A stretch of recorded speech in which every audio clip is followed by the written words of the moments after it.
கொடுக்கும் அப்படின்னு ஒரு கேள்வி கேட்டு வந்தார். அதை பற்றி தான் இப்போ பேசிக்கிட்டு இருக்கிறோம். அடுத்து வந்து மகரம். மகரத்துக்கு பார்க்கும்போது எப்பயுமே வந்து மகரம் வந்து காவல் தெய்வங்கள். ஐயனார், வீரன், தொண்டிக்காரன், மதுரை வீரன், இப்படி நம்ம ஒரு நிகழ்வை பயன்படுத்தினோம்னாலே நம்ம பக்கத்தில் கூடிய ஐயனார் பணமாக பிடிச்சிக்கிட்டோம்னாலே லைஃப் பெரிய மாற்றம் உண்டாகும். அடுத்தது கும்பம். ஆமாம், கும்பம். கும்ப லக்கணம் பார்த்தீங்க அப்படின்னா திருச்செந்தூர்.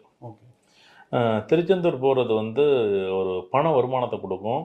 அதே மாதிரி பழனி, இது ரெண்டுமே எடுத்துக்கலாம் கும்பத்துக்கு. இப்போ எனக்கு ஏஎல்பி லக்கணம் கும்பமாக போனிச்சுன்னா நான் திருச்செந்தூர் போகணும். அப்போ தான் பணம் சம்மந்தப்பட்ட நிகழ்வு ஒரு வாய்ப்பு உண்டாகும். எல்லாரும் போகிறதால திருச்செந்தூர் போகிறதால பணம் கிடைச்சிடும்னு நினைக்கிறாங்க. பாதி பேர் கிடைக்குது, பாதி பேர் கிடைக்கல அப்படின்னா அதுவே ஏஎல்பி கும்பமாக போனிச்சுன்னா ஒரு வாய்ப்பு உண்டு உங்களுக்கு. அப்போ எளிமையாக கிடைக்கும். இப்போ என்கிட்ட ஒரு நண்பர் சொன்னார், இப்போ ரிஷப லக்கணம் சுவாமி மலை அப்படின்னு நம்ம சொன்னோம்னா, அப்போ சுவாமி மலை போகும்போது பணம் இல்லைன்னா கடனை வந்துடும்.